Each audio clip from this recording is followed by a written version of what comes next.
Акварель и азиатская живопись. Смешанная техника. Рисуем сосну. Сосна олицетворяет стойкость и долголетие в китайской живописи. И та сосна, которую мы сегодня рисуем, именно написана тем стилем, который больше всего распространен в Китае. Сначала я делаю заливку, зарезервировав место для того, чтобы отобразить там луну. Какие цвета я беру для заливки? Практически прозрачные. Очень много воды набираю на кисточку и размешиваю цвета тоже до практически водянистых, практически прозрачных оттенков. Я беру оттенки голубого, зеленого и коричневого. И в разных местах, в зависимости от того, какой я хочу видеть свою конечную композицию, я наношу разные цвета и оттенки этих цветов. Кверху я располагаю более голубоватые и светлые оттенки, за исключением тех мест, где я предполагаю располагать ветки и хвою. Ближе к низу я начинаю набирать на кисточку более темные, точнее насыщенные оттенки зеленоватого и коричневого. Все мы знаем правило, что кверху всегда у нас будет светлее над горизонтом, а ниже всегда темнее. Заливка почти закончена. Как я говорила, моя бумага, как губка, впитывает влагу и долго сохнет, и я должна буду дать ей время впитать всю краску.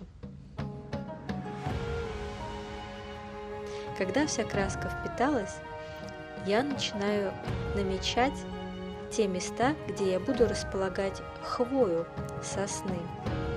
Я делаю это оттенком зеленовато-голубоватого, где-то более насыщенного, где-то более прозрачного. Каким мазком я это делаю?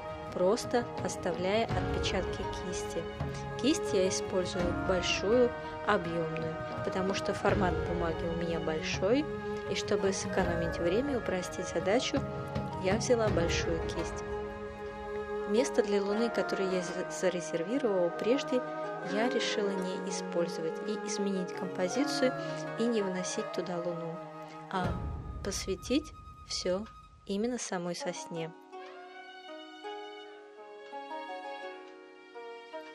Я уже приблизительно знаю, где будет располагаться хвоя. Ветки я буду наносить в последнюю очередь.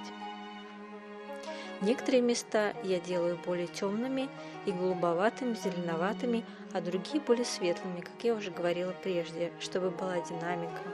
И в зависимости от смысла.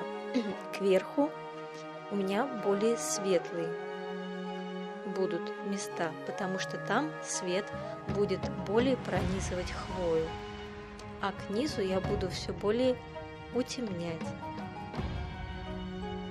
Точнее, насыщать цветом, зеленоватым и голубоватым, где-то, может быть, местами даже коричневым. Даже тогда, когда вы только намечаете хвою, вы уже должны думать о том, как располагаются ветки. Ветки у сосны располагаются по ритму часов, сверху вниз. Чем более мы приближаемся к низу, тем и ветки более тянутся к низу. Чем мы более кверху, тем и ветки более тянутся к солнцу. Заливка подсохла, и я начинаю ее заполнять хвоей. Как я это делаю? Я набираю на кисть оттенки зеленовато-голубоватого и коричневого местами, может быть даже, но более голубовато-зеленоватые. И уже более меньшей кистью, самым ее кончиком я рисую к центру линии, ставлю точку и равномерно веду ее в центр. Тот тип хвои, который мы сейчас рисуем, самый распространенный в Китае для изображения. Существуют и другие типы изображения хвои. Китайцы же больше всего любят шарообразный и похожий на веер. Как между собой расположена хвоя? Лучше всего придерживаться такого ритма. Две располагайте рядом и одну выше между ними или ниже. И так далее, как укладывая кубики. Если вы не можете делать это движение быстро, то делайте его медленно. Я же сейчас просто намечаю, опять же, хвою, потому что часть этой краски впитается, и хвоя уже не будет такой ярко выраженной формы. Детальную прорисовку хвои я буду делать в конце. Вы можете делать эти движения быстрее. Тогда и хвоя будет смотреться более естественной. Сейчас я ввела видео ускорение, чтобы вы могли видеть последовательность, но в то же время это не было слишком затянуто.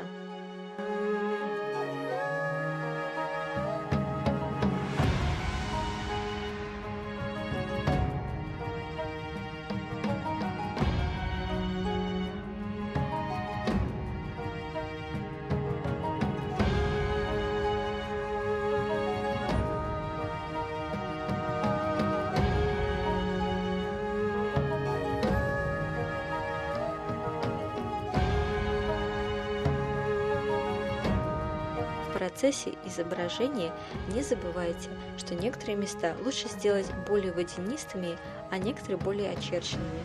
Также про динамику цвета и расположения.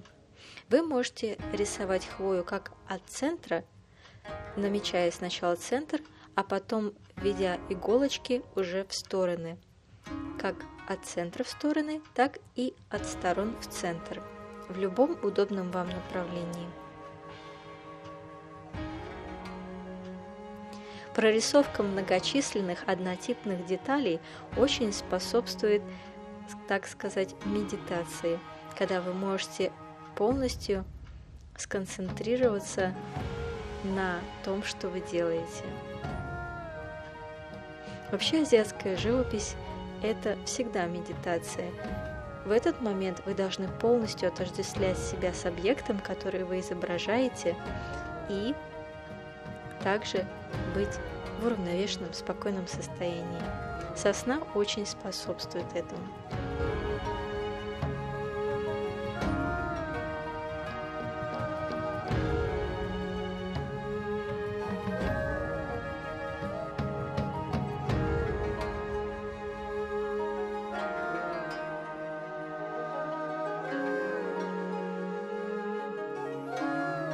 Здесь я стала располагать хвоинки более близко друг к другу, более уплотнила пространство.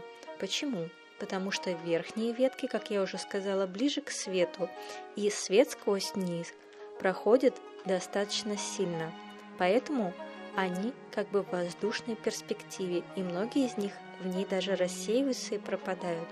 Здесь же, на более нижних ветках, я хочу сделать пространство более темным, насыщенным и уплотненным.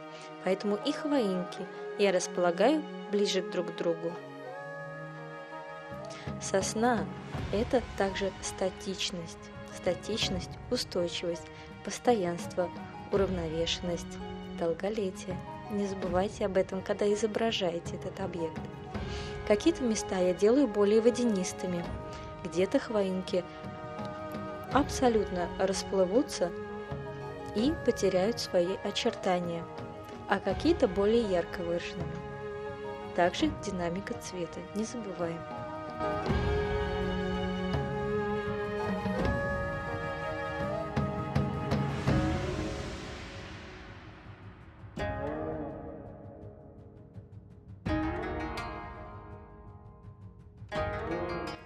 В этом месте я хочу ввести достаточно темный, насыщенный зеленый, потому что это место будет более всего в тени, а сам ствол сосны будет располагаться в форме полумесяца. Все-таки не могу окончательно уйти от лунной тематики. Перехожу на нижние ветки. Нижние ветки будут подчиняться тому же принципу, что и расположенные над ними. Здесь тоже будет пространство уплотненным, эти ветки ближе к земле, более в тени, поэтому цвет более насыщенный и пространство более плотное. Некоторые хвоинки более очерчены формами, а некоторые более расплывчатые. Это значит, что я набираю более светлый, более водянистый оттенок.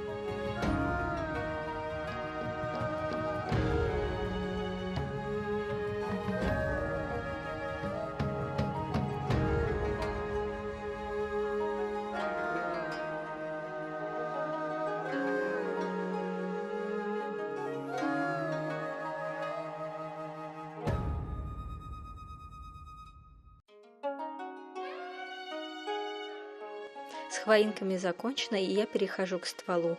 Я набираю оттенок зеленовато-коричневого, беру большую кисть и, ставя ее на лист точкой, я тащу эту точку, одновременно вращая кисть, создавая ствол сосны. В некоторых местах я просто ставлю точки и протаскиваю их, чтобы визуально создать ствол сосны, на котором есть кора. Я распушу свою кисть прямо руками. Она должна быть суховатая, и наберу на нее более темный оттенок. И затем буду в некоторых местах, слегка касаясь, протаскивая ее и оставляя рыхлые следы, создавая визуально эффект сосновой коры.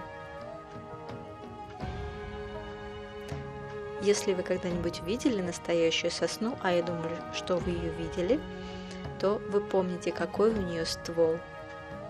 Он мощный, и он имеет очень много всяческих на себе ярко выраженных движений коры.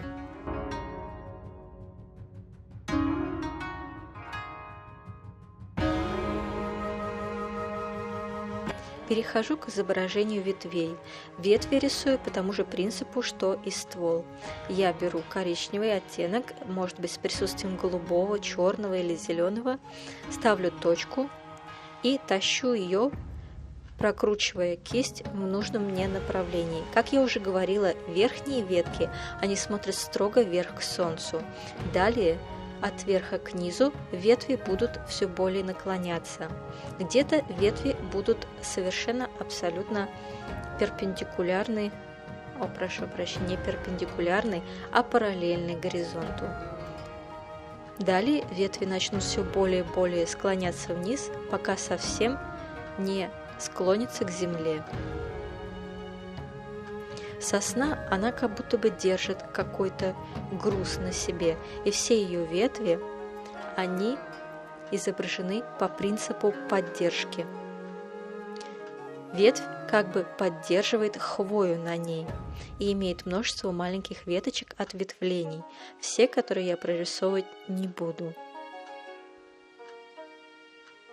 И эти ветви, маленькие веточки, будут тянуться к хвое, и если детально их прорисовывать, то они будут похожи на растопыренную лапу животного, например, льва или дракона.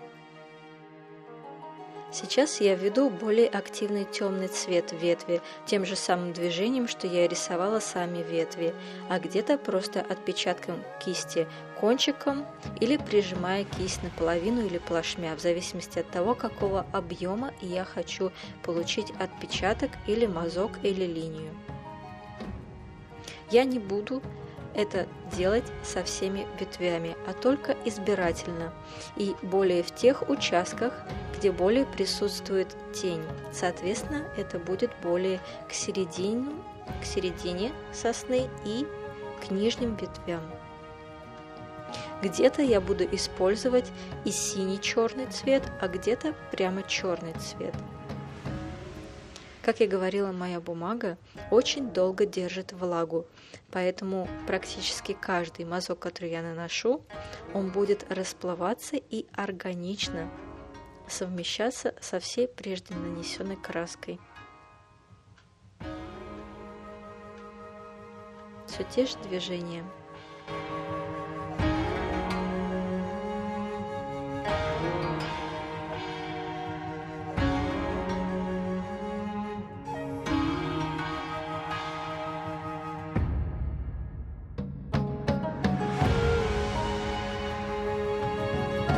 Теперь я хочу еще более подчеркнуть кору сосны. Для этого я возьму черный цвет и синий-черный. И где-то проведу линии кончиком кисти, а где-то просто поставлю точки, отпечатки кисти.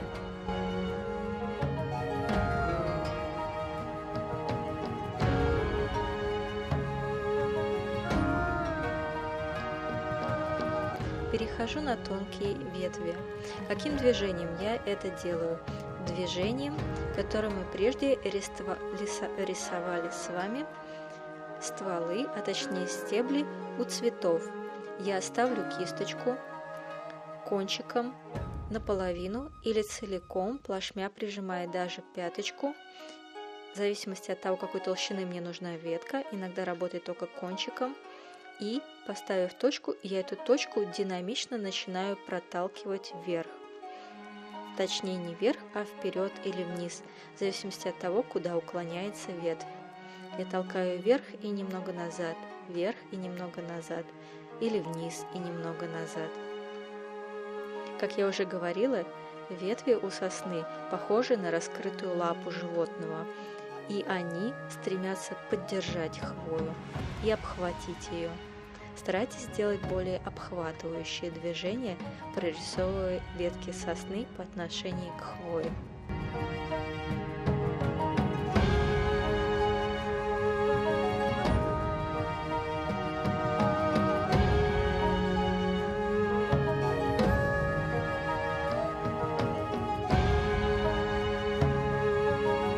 Прорисовываю нижние малые ветки. Как я и говорила, чем ближе к низу, тем ветки более склоняются и практически могут склониться до самой земли. По тому же принципу располагаются и малые веточки на средней или большой ветке. Сначала они тянутся вниз, а потом все более... Сначала, прошу прощения, они тянутся вверх, а потом все более склоняются к низу.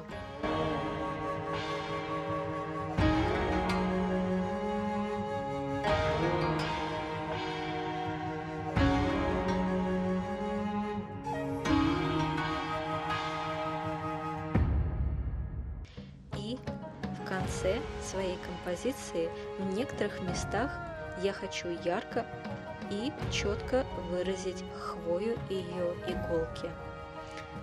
Сейчас я буду более медленно и более аккуратно их прорисовывать. Наберу темно-зеленый или даже смешав зеленый с темно-зеленый с черным и буду в некоторых выборочных местах прорисовывать хвою. Как я говорила, это место у сосны я хочу более всего затемнить. Там, где заполнено внутреннее пространство полумесяца, по форме которого располагается композиция и сосна, которую я изображаю, а точнее часть сосны. Здесь я хочу целиком прорисовать хвою и затемнить, и уплотнить, и уточнить это пространство, чтобы на него больше падало внимание и глаз к нему тянулся. Несколько хвоинок я хочу выразить и наверху композиции.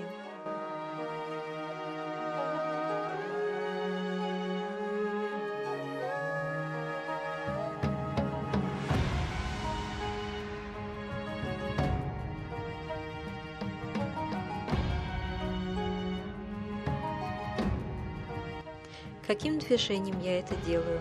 Все тем же самым, что и хвоинки в начале, просто более аккуратно. Самым кончиком средней кисти, если вам трудно делать это средней кистью, возьмите малую кисть, я буду прорисовывать линии. Сначала ставлю точку, а потом веду эту точку в нужном мне направлении. Либо я начинаю с центра и веду линии в стороны, или из сторон веду их в центр, как вам более удобно. Это не принципиально. Продолжаю подчеркивать нужные мне места. Как я задумала, это будут места более затемненные, под ветками и ближе к основному стволу, а также на нижних ветках. Продолжаю прорисовывать хвою.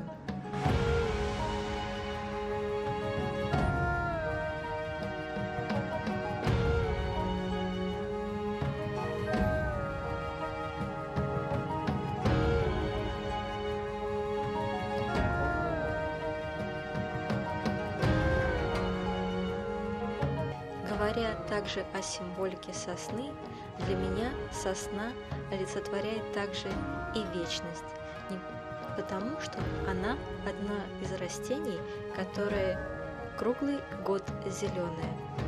Как на Новый год мы наряжаем елку, отождествляя ее с вечностью, так для меня это сосна.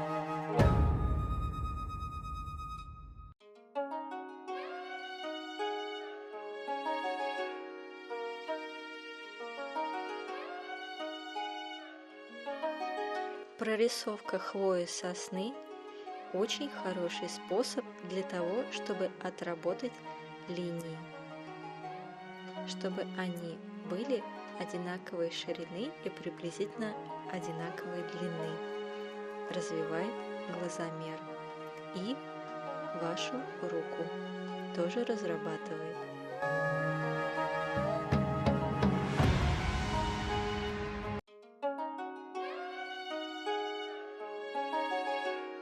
Я перешла на нижние ветви. Как я и говорила, я хочу их уплотнить и затемнить, но опять же не во всех местах.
На этой ветви я решила сделать хвою более водянистой.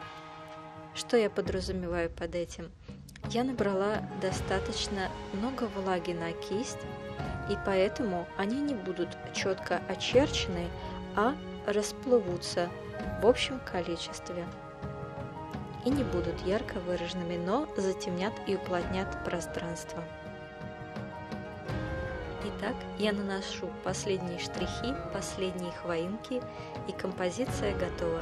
Не забываем, что о композиции можно судить тогда, когда она окончательно высохла. Ваша работа. Не забываем про каллиграфию и печать. Благодарю вас за просмотр.